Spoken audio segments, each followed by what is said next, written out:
Dari Utsman ibn Affan berkata, aku mendengar Nabi SAW bersabda, sesiapa yang membaca Bismillahilladzi la yadurru ma'asmihi syai'un fil ardi wala fis sama' wa huwas sami'ul alim, yang bermaksud dengan nama Allah yang dengan namanya tidak ada sesuatu pun yang dapat memberikan kemudaratan di bumi maupun di langit.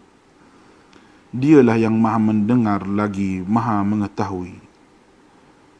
Sebanyak 3 kali, maka dia tidak akan ditimpa bala yang datang secara tiba-tiba sehingga subuh. Dan barang siapa yang membacanya ketika subuh sebanyak 3 kali, maka dia tidak akan ditimpa bala secara tiba-tiba sehingga petang, iaitu malam. Hadis rawahu Abu Dawud menurut Syekh Syu'ib Al-Arnud. Hadis ini adalah hasan.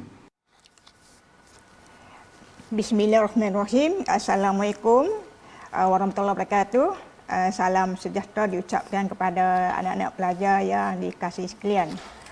Alhamdulillah, bersyukur kita kepada Ilahi kerana kita dapat bertemu kembali dalam tuition online Perlis Mengaji. Kali ini fasa kelima yang dikuasakan oleh Majlis Agama Islam Perlis, Jabatan Agama Islam Perlis, Kerajaan Negeri Perlis dan Jabatan Pendidikan Negeri Perlis.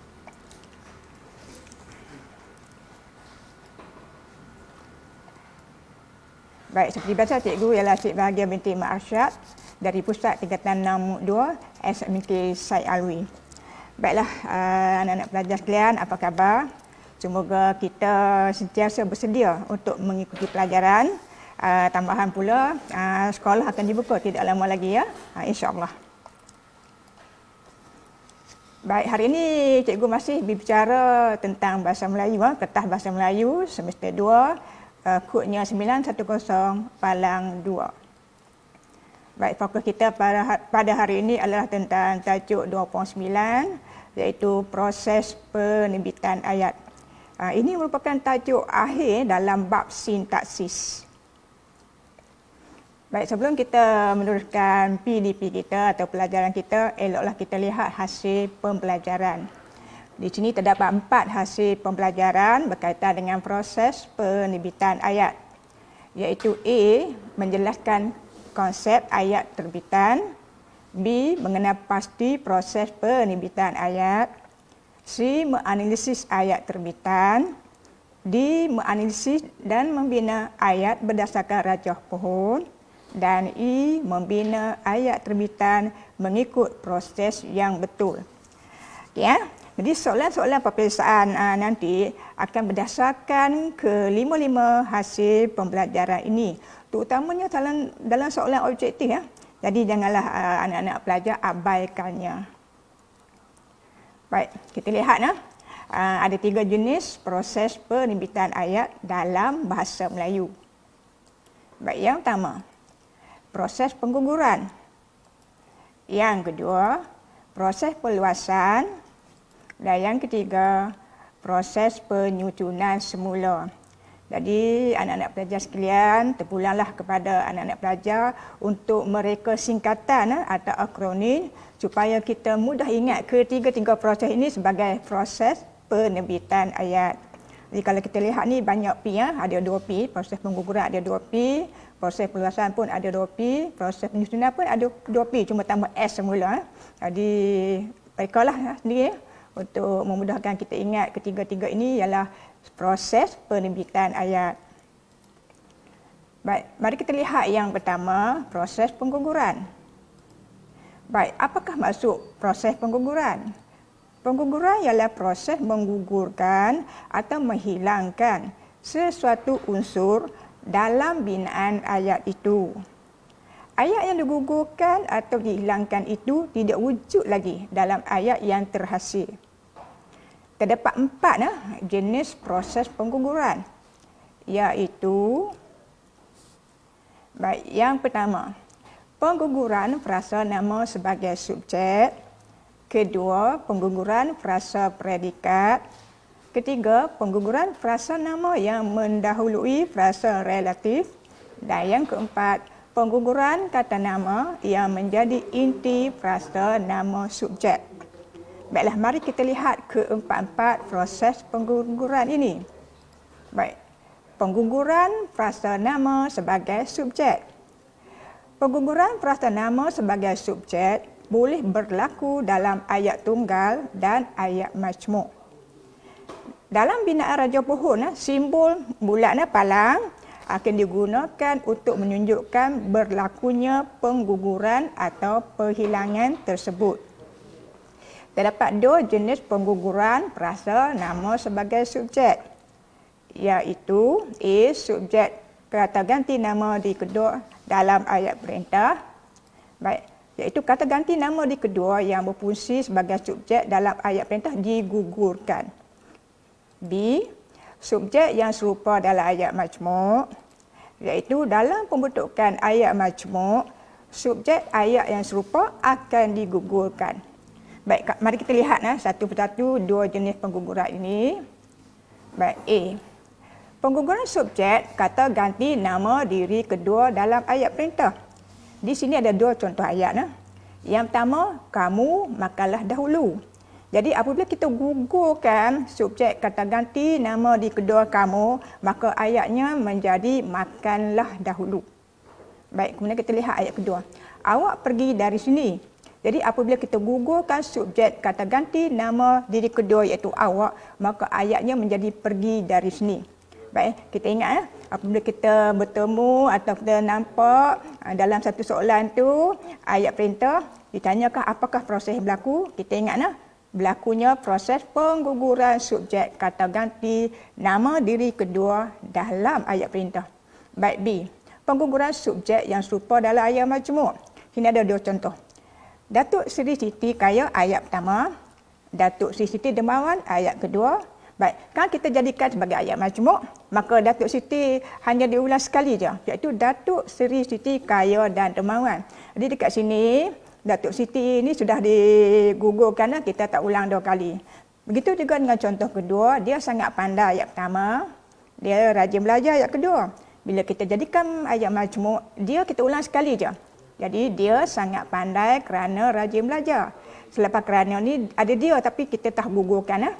Baik, jadi dalam ayat majmuk, ingat ada satu subjek saja.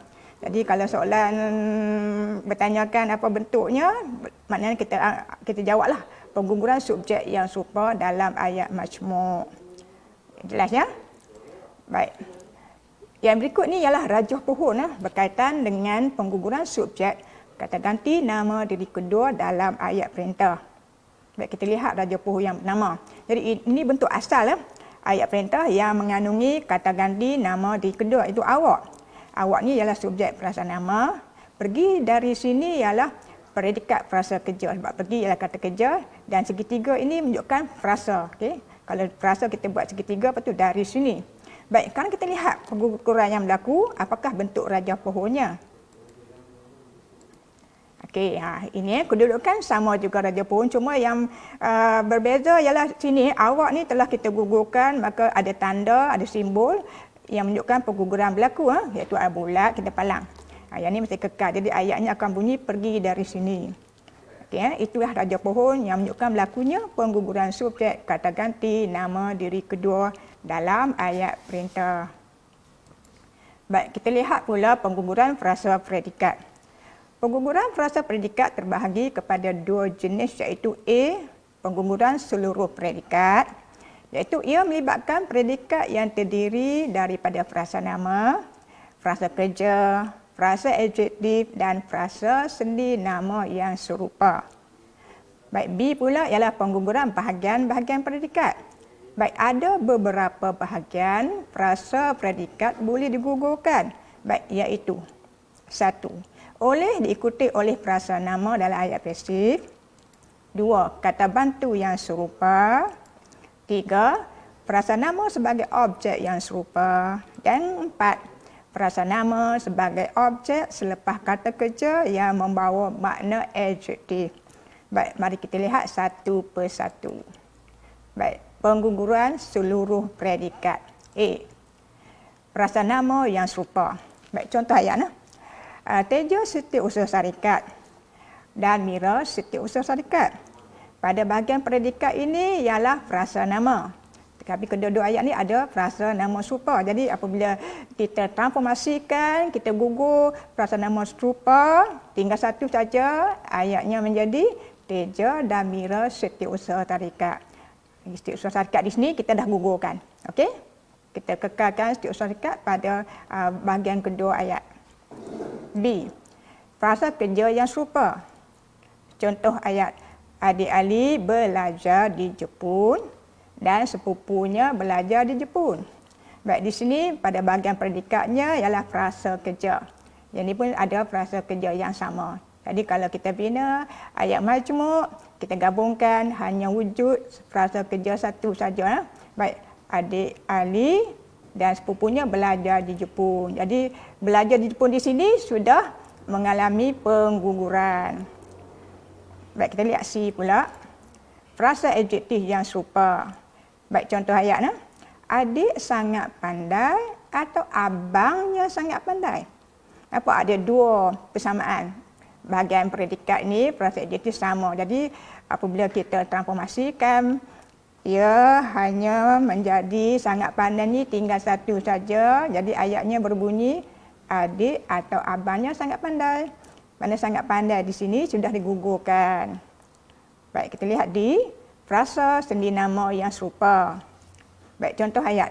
Ahmad akan ke Mekah. Mana predikatnya terdiri daripada frasa sendi. Dan ibunya akan ke Mekah. Jadi ada persamaan frasa sendi. Jadi apabila kita transformasikan, ayat ini menjadi Ahmad dan ibunya akan ke Mekah sekali sebut sahaja. Sebab akan ke Mekah di sini sudah mengalami pengguguran. Jadi inilah keempat-empat contoh pengguguran seluruh predikat yang melibatkan frasa nama, frasa kerja, frasa adjektif dan frasa sendi nama yang serupa. Baik, seterusnya ialah pengguguran bahagian-bahagian predikat. A. Oleh diikuti oleh frasa nama dalam ayat pasif. Baik, contoh ayat. Kelas itu telah dibersihkan oleh pekerja swasta. Yang ni kata kerja pasifnya dibersihkan. Dan pekerja swasta ialah kata ganti nama diri ketiga. Jadi apabila ayat ini ditransformasikan, ia menjadi kelas itu telah dibersihkan. Maksudnya kita gugurkan oleh diikuti oleh frasa nama. Ayat ini masih gramatik ya, masih kita faham. Baik, seterusnya B, kata bantu yang serupa. Baik, contoh ayat. Dia boleh menyanyi dan dia boleh menari. Kedua-dua ni ada kata bantu yang sama. Jadi apabila kita transformasikan ayat ini, kita gugurkan satu kata bantu, kita sebut sekali saja. Jadi ayat ni menjadi dia boleh menyanyi dan menari. Boleh kat sini kita dah gugurkan. C. Frasa nama sebagai objek yang serupa. Baik, contoh ayat. Dia memukul penjahat itu dan dia menumbuk penjahat itu.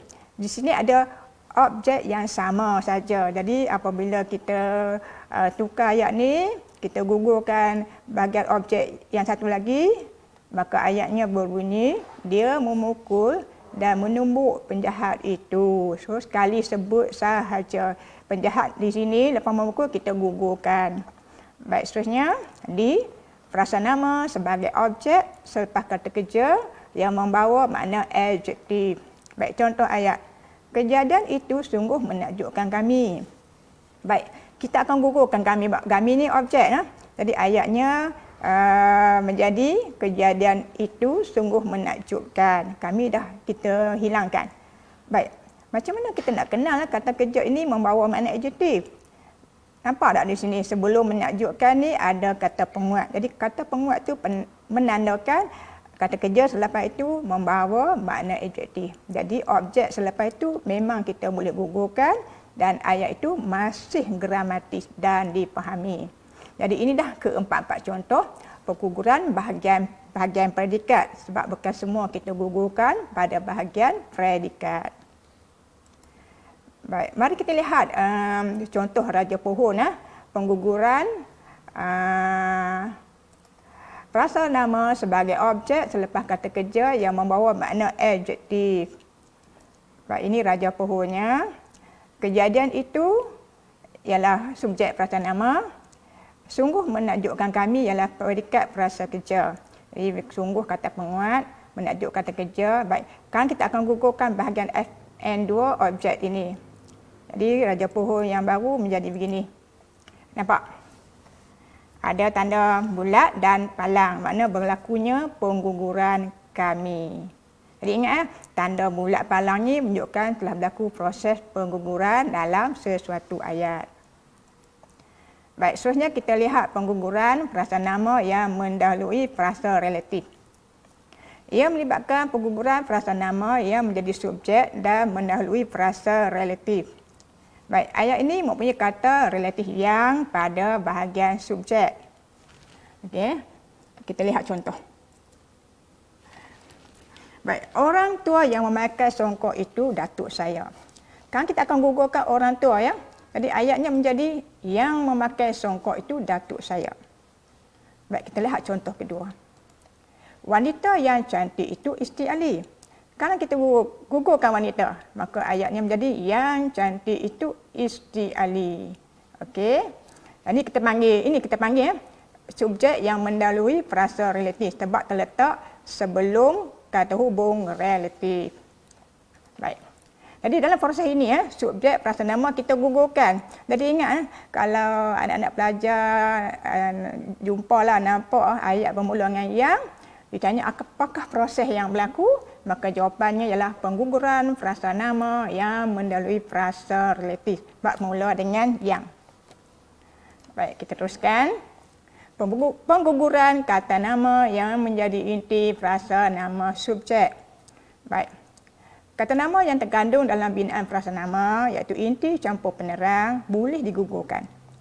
Yang tinggal dalam binaan frasa nama itu hanya bahagian penerangnya yang mungkin bukan daripada kelas kata nama.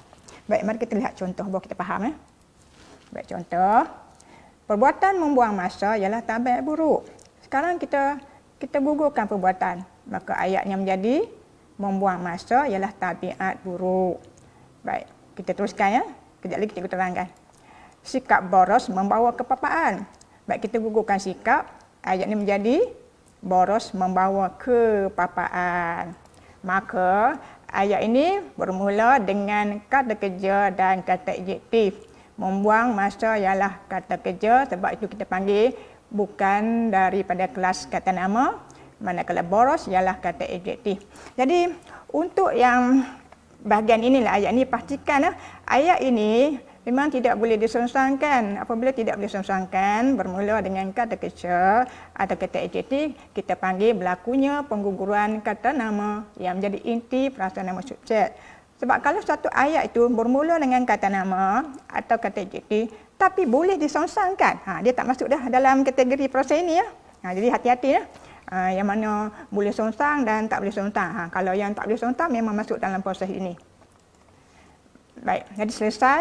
Yang pertama, proses pengguguran. Kita lihat pula proses kedua iaitu proses perluasan. Baik, apakah maksud proses perluasan?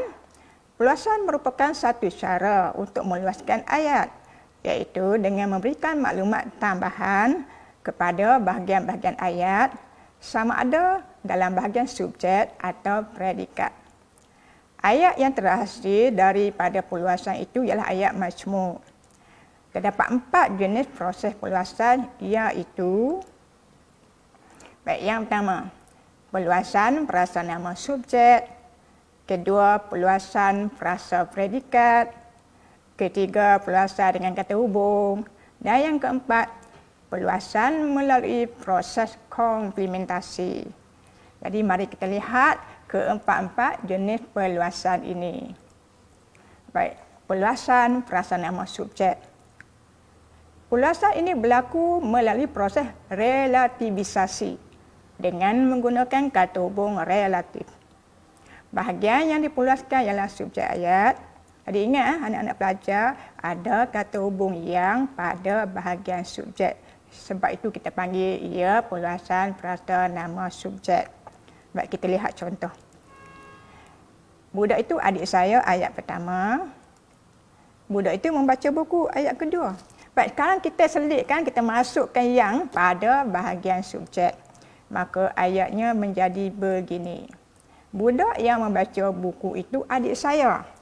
Macam mana kita nak tahu subjek di mana, predikat di mana? Nampak tak? Budak yang membaca buku itu, dia ada penanda subjek ni, ini itu ni. Biasanya ini itu menunjukkan itu penanda subjek lah. Maka sini ialah bahagian subjek. Manakala adik saya ialah bahagian predikat. Maka kita nampak dengan jelas yang berada pada bahagian subjek. Okey?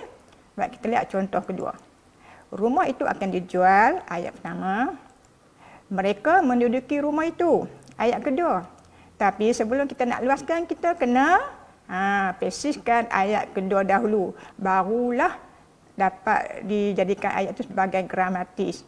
Iaitu rumah itu diduduki oleh mereka. Apabila kita luaskan dengan kata hubung yang, ia menjadi rumah yang diduduki oleh mereka itu akan dijual. Kita jumpa lagi penanda ini itu. Yang ni maknanya rumah yang diduduki oleh mereka itu ialah subjek, akan dijual ialah predikat frasa kerja. Jadi anak-anak pelajar nampak tak? Yang kedua-dua yang ni berada pada bahagian subjek ayat. Maka sebab itu kita panggil ia perluasan frasa nama subjek. Jadi kena kenal lah di mana subjek dan predikat ya. Baik, mari kita lihat yang seterusnya. Okey, iaitu Raja Pohon, perluasan frasa nama subjek.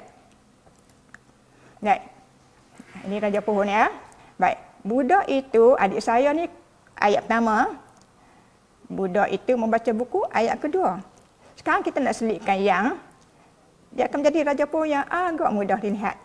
Simple kita panggil. Tinggal ini ya. Budak yang membaca buku itu ialah subjek frasa nama. Manakala adik saya lah predikat frasa nama. Tadi nampak macam banyak kan? Kan tinggal banyak ni ya. Jadi kita nampak dengan jelas kedudukan yang itu di mana. Okay, jelas ya? Baik, kita lihat pula proses perluasan frasa predikat. Tadi frasa subjek ya. Sekarang ini frasa predikat. Perluasan ini berlaku melalui proses relativisasi dengan menggunakan kata hubung relatif. Bahagian yang diperluas ialah predikat ayat. Jadi sini ingatlah, ada kata hubung yang pada bahagian predikat. Sebab itu namanya perluasan frasa predikat. Yang tadi berada pada bahagian subjek. Okey? Baik, kita tengok contoh ayat. Pengetua memuji pelajar-pelajar ayat pertama. Pelajar berjaya dalam peperiksaan ayat kedua. Sekarang kita selitkan. Betty tak ada.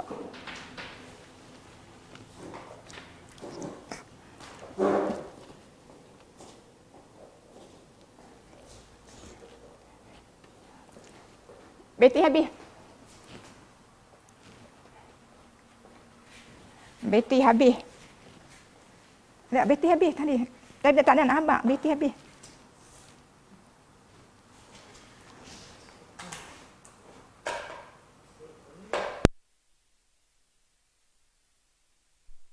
Saya kena angkat, aku nak jangan nampak. Betty habis. Okey, ni dah. Buka dia.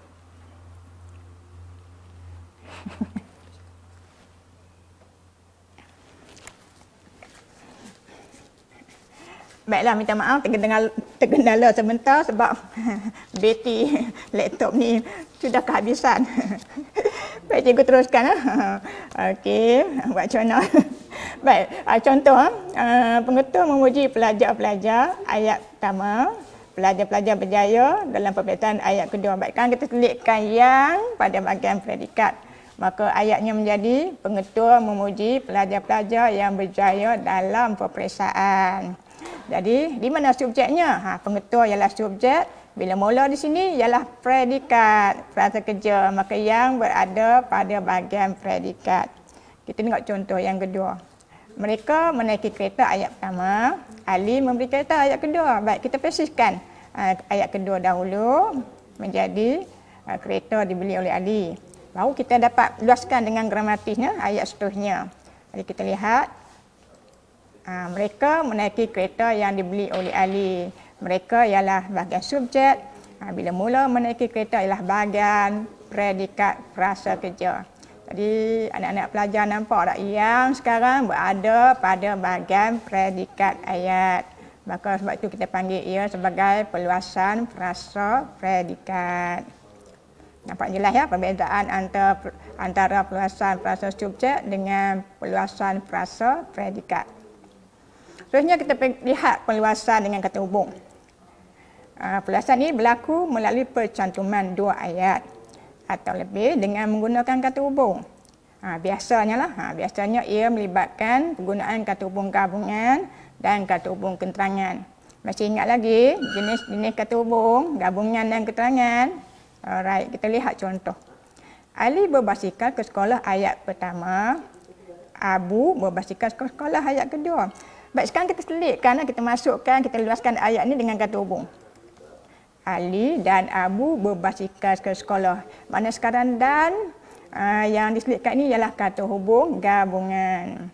Baik, kita lihat contoh yang kedua. Adik tidak pergi ke sekolah ayat pertama.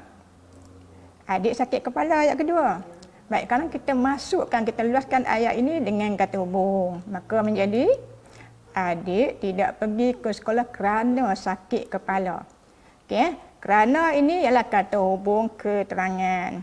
Jadi sekarang anak-anak pelajar, kalau kita lihat dalam satu ayat itu ada kata hubung gabungan dan kata hubung keterangan, maka ayat itu mengalami proses perluasan dengan kata hubung. Okey? Baik, seterusnya kita lihat yang keempat, perluasan melalui proses komplementasi. Sebab sekarang tadi dah ada dah, kata hubung relatif dah ada lah dengan proses dia. Kata hubung gabungan pun, dengan keterangan pun sudah ada. Sekarang giliran kata hubung komplement. Baik, perluasan ini boleh berlaku melalui proses komplementasi. Ia melibatkan cantuman setuduh ayat dengan kata lain dengan menggunakan kata hubung komplement. Ingat lagi ada 4. Buas, bahawa, untuk, agar, supaya. Jadi mana-mana daripada 4 ni digunakan dalam mana-mana ayat kita panggil perluasan melalui proses komplementasi. Baik, kita tengok contoh. Ali memberitahu sesuatu ayat pertama, dia tidak sihat ayat kedua. Kerana kita masukkan kata hubung komplement. Maka ayat itu menjadi Ali memberitahu bahawa dia tidak sihat. Ada kata hubung komplement bahawa. Kita lihat seterusnya. Pengetua meminta sesuatu ayat pertama. Semua pelajar rajin membaca buku. Walaupun komik pun kena baca buku ni. Okey, jangan malas-malas. Baik, sekarang kita masuk dengan kata hubung komplement. Pengetua meminta agar semua pelajar rajin membaca buku. Jadi anak-anak pelajar sekalian, kalau jumpa ayat yang ada kata hubung komplement, ayat itu dikatakan mengalami perluasan melalui proses komplementasi. Baik, mari kita lihat Raja Pohon, perluasan melalui proses komplementasi. Dia datang dengan pakej satu ni je, Raja Pohon. Baik, Ali ialah subjek frasa nama, memberitahu bahawa dia tidak sihat ialah perikat frasa kerja. Baik, kemudian ada cabang ni, iaitu memberitahu kata kerja. Baik, sini ada frasa nama kedua. Baik, ni ialah, kalau kita rujuk balik ayat majmuk, bahagian ni ialah objek. Okay? Jadi dalam frasa nama ini, objek dan juga menunjukkan sebagai ayat komplement. Jadi kita pecah cabang dia sebab kita kena teliti analisis ni bahawa ni ialah kata komplement. Di sini ada ayat kedua lah, dia tidak sihat, dah lengkap ni, dia subjek tidak sihat. Jadi sebab tu kita buat segitiga menunjukkan dia memang terbentuk sebagai satu ayat yang kedua. Jadi kita buat Raja Pohon bentuk macam ni. Ali memberitahu bahawa dia tidak sihat. Tanda segitiga ini kita gabungkan sekali sebagai ayat yang kedua. Walaupun kita pilih ayat satu, sebab sini dah ada ayat dah A, dia jadi A1. Okey? Inilah contoh Raja Pohon bagi perluasan melalui proses komplementasi.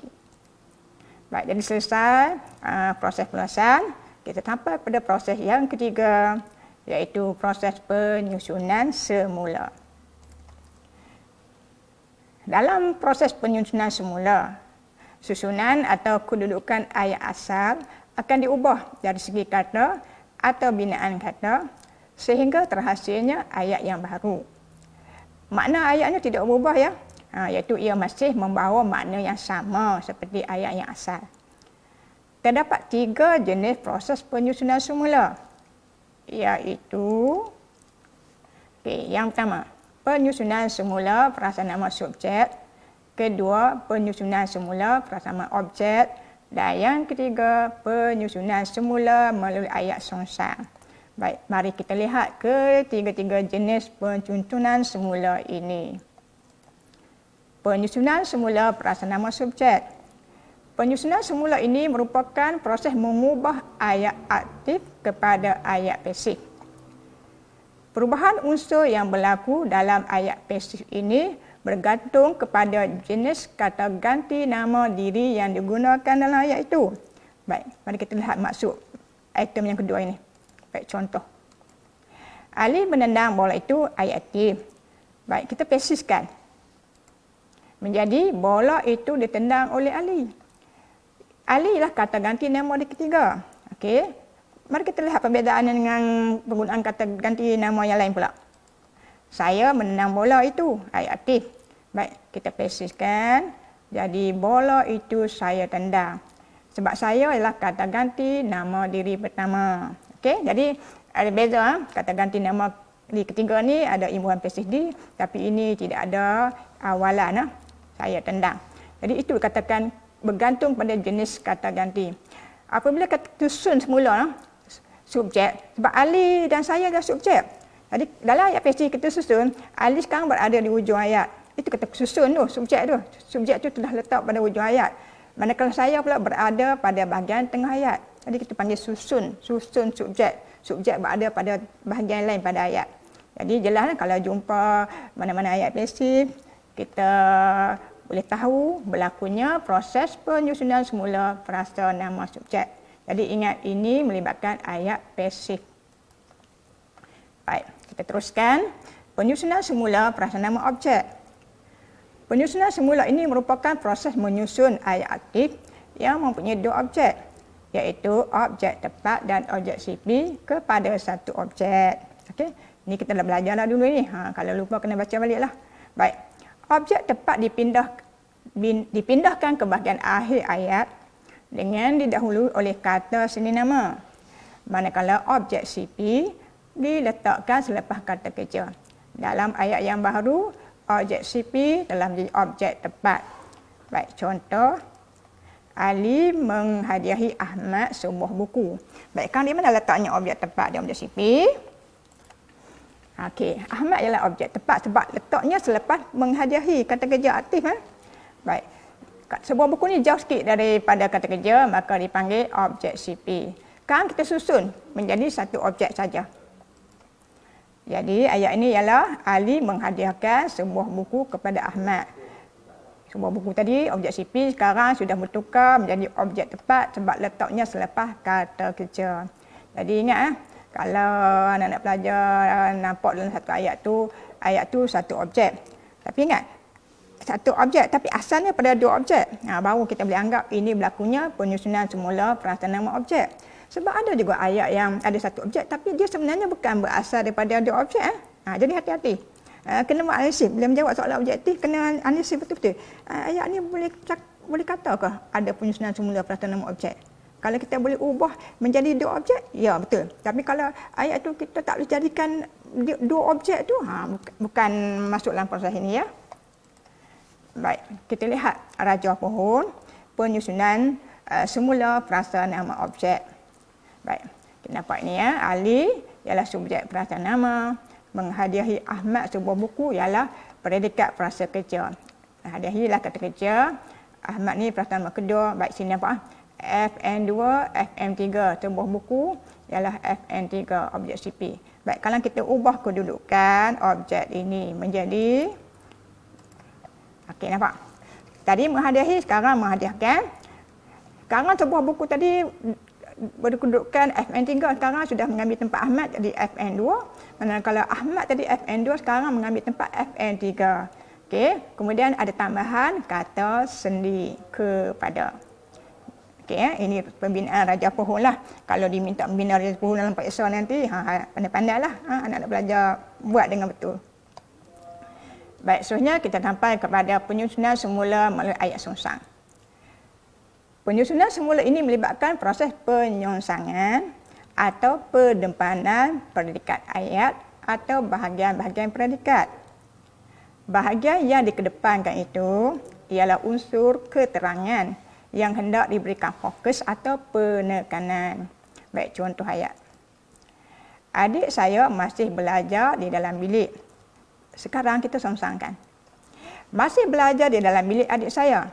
Yang ini ialah pendepanan seluruh predikat. Sebab ini predikat, semua predikat ini kita bawa ke depan. Okay, semua kita bawa ke depan. Jadi kita panggil pendepanan seluruh predikat. Baik, kita lihat pula contoh yang kedua.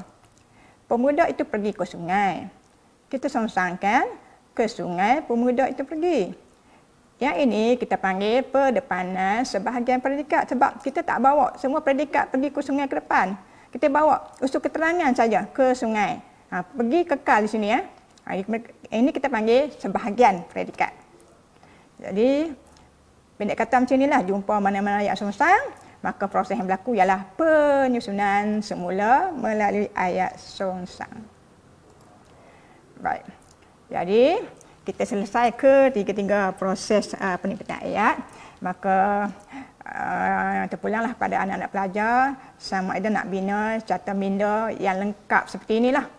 Jadi kita nampaklah tadi cikgu agih-agih kan pada setiap proses. Sekarang kita buat carta minda macam ni, dan sebenarnya nak panggil lengkap pun tak boleh juga sebab tidak ada contoh kan. Jadi terpulang kepada anak-anak pelajar untuk memasukkan contoh yang sesuai supaya kita nampak.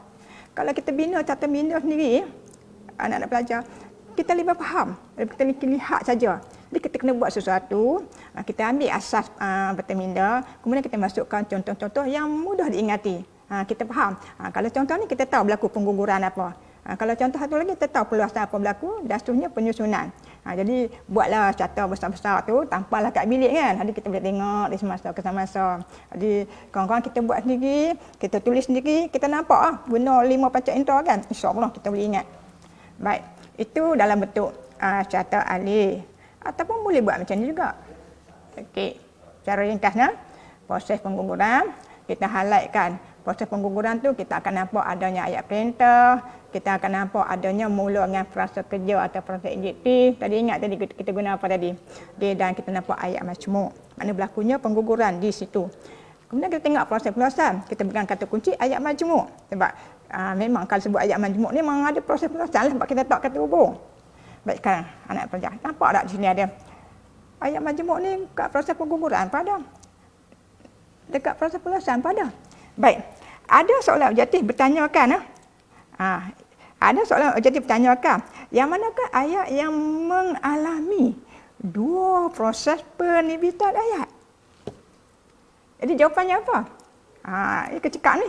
Maknanya jawapannya ayat majmuk pun ada berlaku pengguguran dan ayat majmuk pun ada berlaku peluasan. Jadi kena tengok soalan tu. Hati-hati sikit sebab memang kadang-kadang ayat tu dia ada dua fungsi ataupun dua kaedah berlakunya proses penerbitan ayat. Okey ya. Dan kemudian yang ketiga, kita hafal inilah. Jumpa ayat pasif, ada satu objek tapi ada syaratnya tadi ya. Dan jumpa ayat songsang, maka ini termasuk dalam proses penyusunan semula. Jadi sekarang terpulanglah kepada anak-anak pelajar nak guna kaedah ataupun carta alih tadi ke ataupun nak guna yang ini saja. Jadi tepuk dada tanya selera lah ya. Alright. Baik. Mari kita tengok contoh soalan. Soalan objektif ya. Ini soalan peperiksaan sebenar. Yang manakah padanan pernyataan yang benar tentang proses peluasan dan proses penyusunan semula dalam penerbitan ayat? Jadi kat sini dia letak proses peluasan, sini penyusunan. Kita baca satu-satu A. Okey, songsang. Songsang bukan proses peluasan kan? Songsang ialah proses susun semula. Jadi kita kena buat tanda macam ni bagi nampak. Kita pangkah sebab salah, kita potong, kita tak mahu jawab A ya. Kita lihat B pula. Ada melibatkan dua konstituen. Peluasan ni melibatkan salah satu konstituen ataupun subjek atau predikat. Okey, jadi faktor ni tidak tepat. Jadi kita pangkah, kita potong salah. Baik, C. Kita tengok ada kata kunci menggugurkan. Menggugurkan ialah proses pengguguran. Kata kunci gugur sudah ada dah menunjukkan pengguguran. Jadi C ni salah. Kita potong. Dan yang paling tepat ialah D. Sebab ia perluasan menggunakan kata hubung komplement. Ayatnya jadi luas, panjang. Dan kemudian penyusunan sebab cara keterangan dikedepankan. Songsang. Okey, songsang. Maka jawapan yang tepat ialah D. Jadi kita buat alsim macam itulah. Kena kaji sikitlah. Baik. Kemudian kita lihat soalan objektif berdasarkan ini rajah pohon. Jadi kena tengok satu-satu ni. KN, PNT, KK, PN, FN. Baik, soalan. Ayat yang manakah menempati rajah pohon di atas? Kita highlightkanlah. Baik. Kemudian kita kena palang mana subjek predikat supaya kita dapat tengok predikat betul ke frasa kerja. Okey, gajah itu kita palang B. Lepas itu palang lagi. C palang dan D palang. Nak tengok betul kah lepas gajah itu kan gajah jantan itu ada frasa kerja. Baik, kita buat tanda bulat macam ni. Sangat suka frasa kerja kah? Bukan kan? Frasa adjektif. Jadi kita pun tulis frasa adjektif itu. Kita potong. Kita okey. Tak mau salah sebab ni FK. Kita tengok lagi D. Masih. Tapi di sini mula dengan KK, bukan KB. Sebab masih adalah kata bantu. Okey? Sini tak ada KB kan?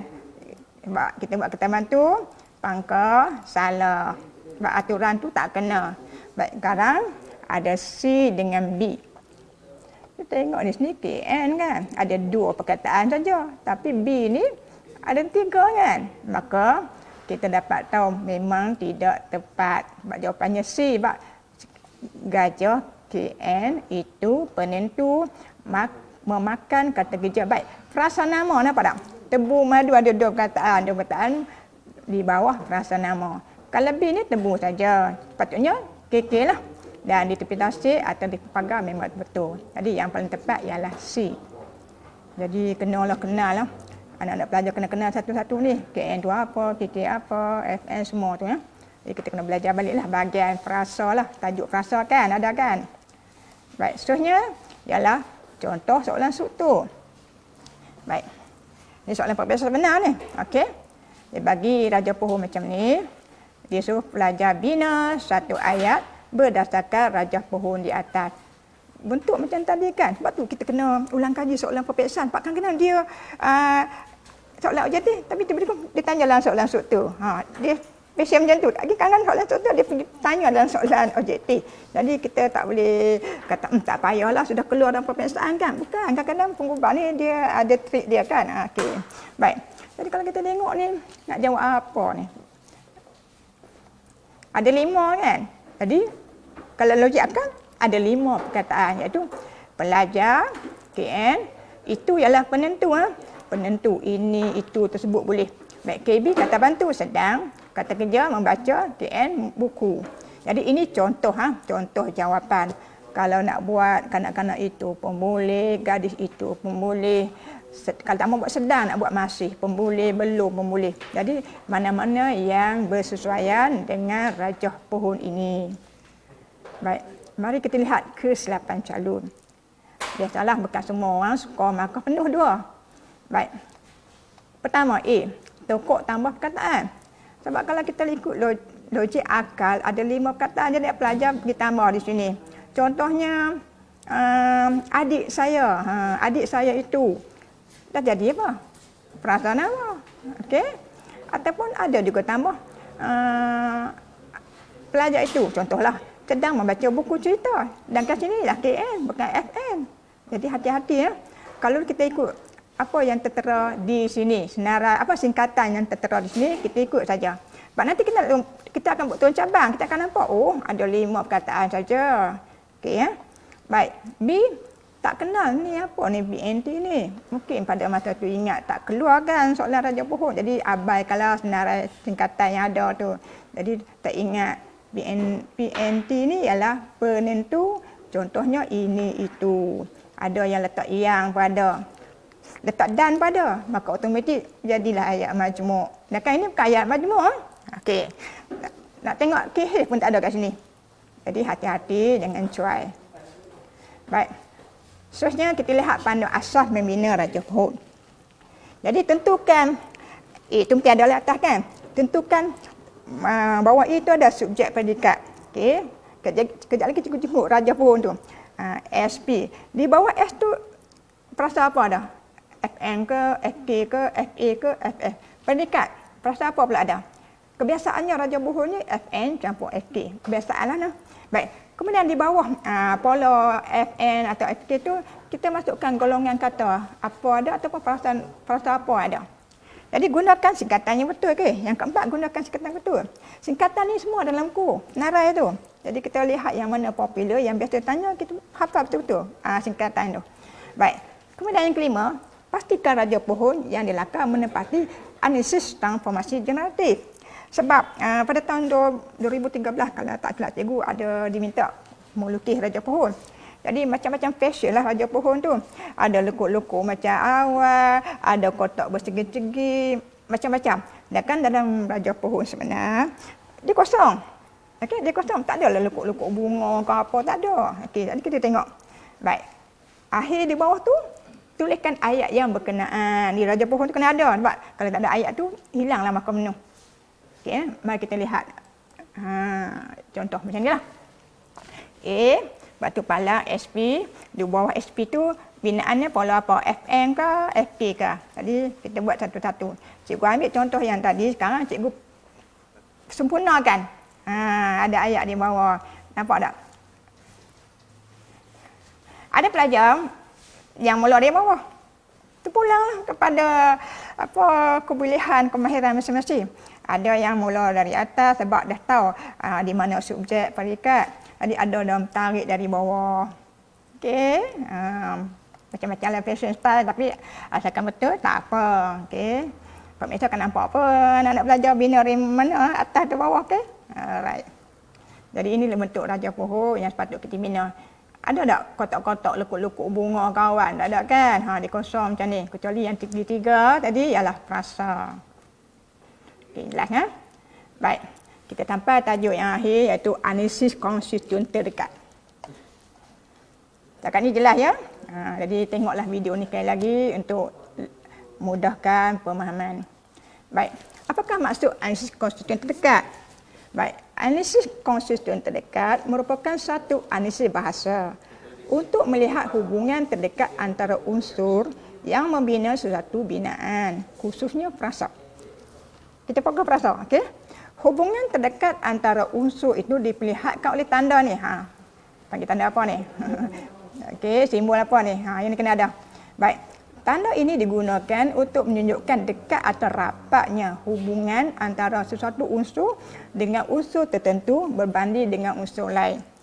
Sekejap lagi kalau kita lihat baru kita nampak apa maksud item ketiga ini. Baik. Kita teruskan.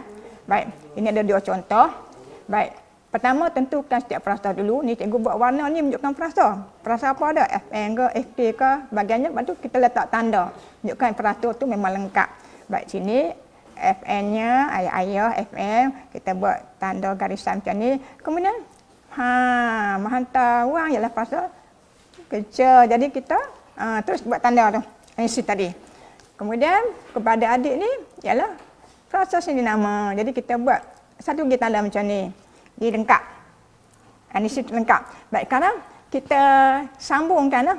Kita sambungkan dengan menghantar wang. Sebab ini di bawah satu predikat menghantar wang kepada adik, maka kita sambung macam ni. Selepas lengkap analisis ni, kita sambung pula predikatnya kepada subjek ayah, iaitu frasa nama. Baik, itu contoh yang pertama. Yang kedua, ibu saya, frasa nama sebab kita buat tanda macam tu. Kemudian kita turunkan. Kemudian kita tengok pergi ni apa. Kata kerja. Keka ni apa. Kata sendi. Kedai tu apa. Kedai ialah kata nama. So kita buat tanda macam ni. Baik kan? Nak jadikan sebagai frasa nama. Kedai itu kita sambung dengan ke. Lengkap dia frasa tanda nama. Baik. Untuk melengkapkan predikat ini. Ke kedai itu kita sambung dengan kata kerja. Baik. Ini klausul pertama, okey. Klausul ini klausul bebas. Jadi sekarang predikat pergi ke kedai, kita sambung dengan subjek frasa nama ibu saya. So dapat satu klausul bebas. Sekarang kita tengok klausul kedua. Klausul kedua ni klausul tak bebas sebab mula dengan untuk.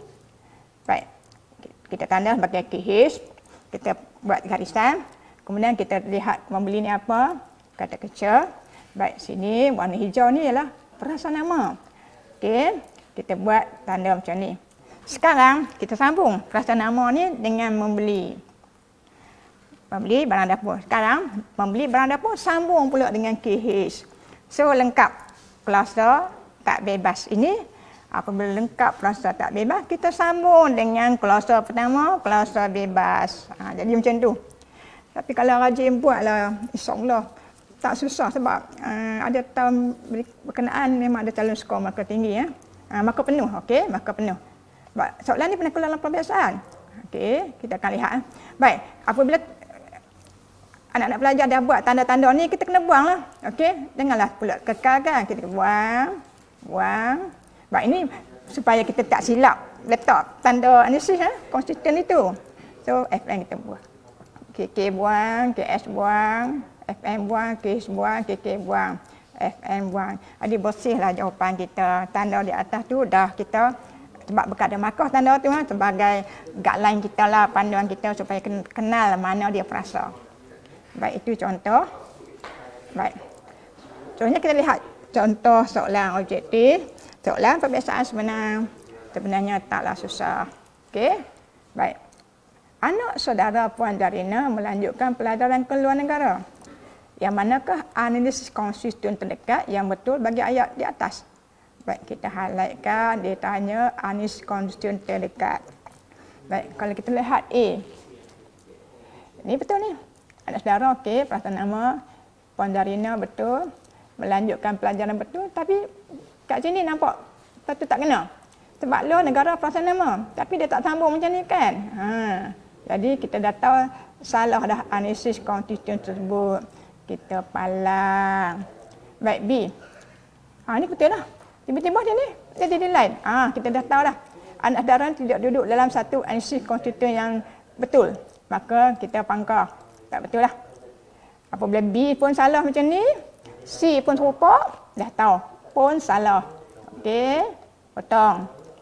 Baik, jadi sudah pastilah jawapan D betul kan? Sebab anak saudara ni dah betul analisis dia. Puan Zarina perasaan apa pun betul.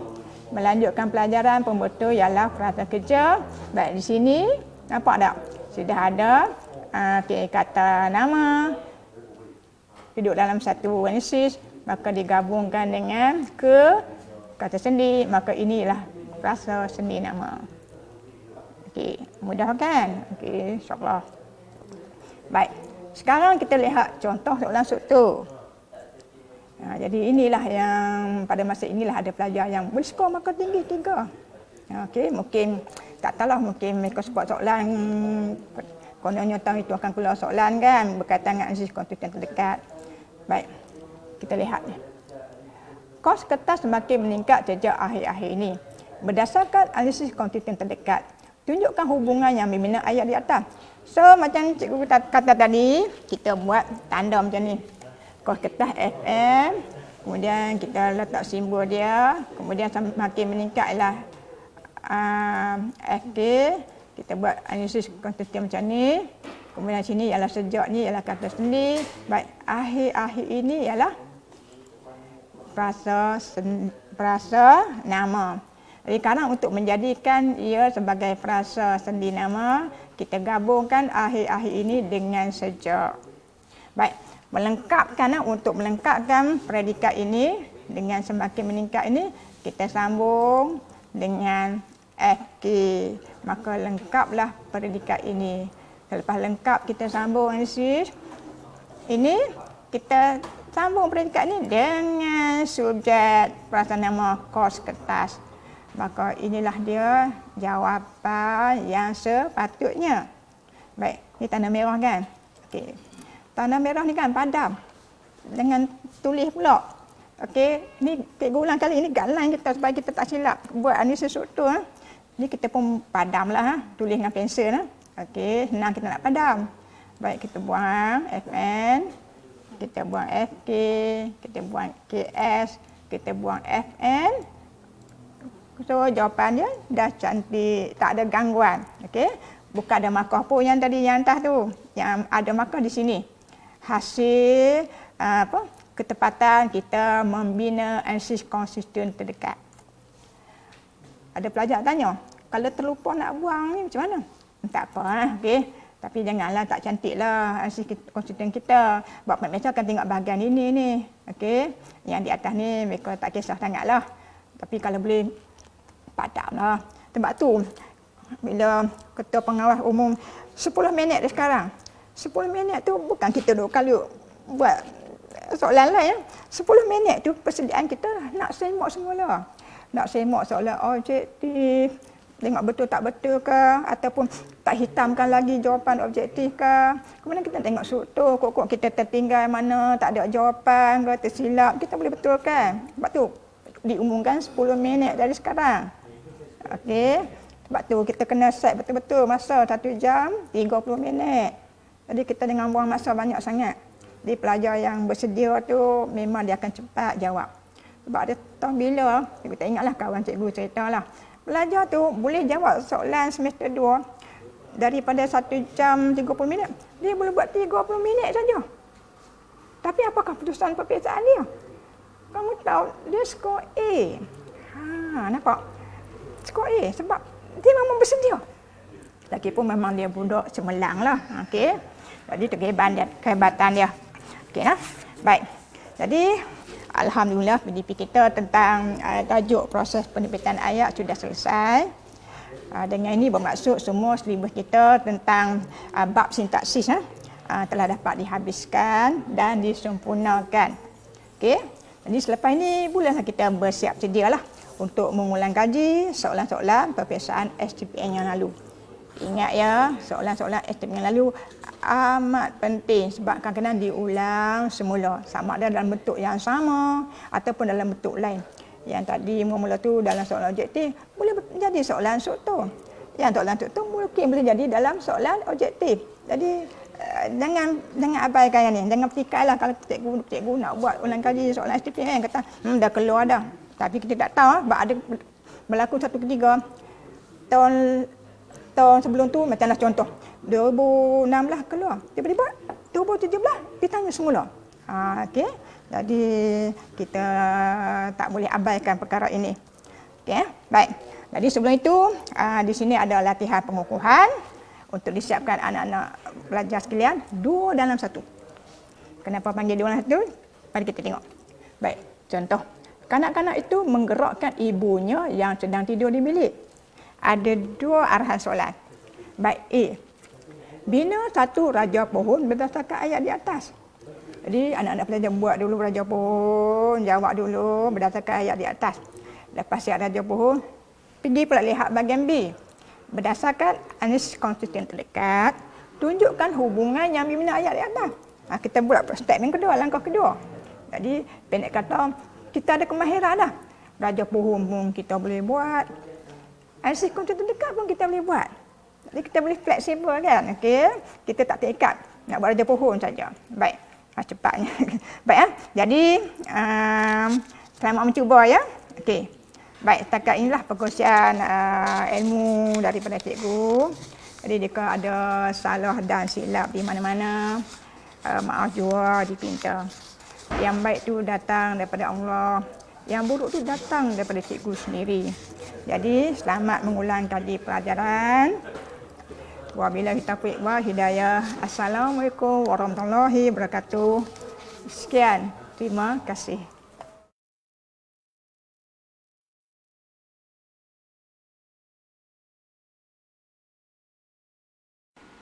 Daripada Anas bin Malik radhiyallahu anhu berkata, Nabi SAW pernah berdoa, Allahumma inni a'udzubika minal barasi wal jununi wal juzami wa min sayil asqam. Ya Allah, aku berlindung denganmu daripada penyakit sopak, penyakit gila, penyakit kusta dan penyakit-penyakit yang buruk. Hadis diriwayatkan oleh Al-Imam Abu Dawud dengan sanad yang sahih.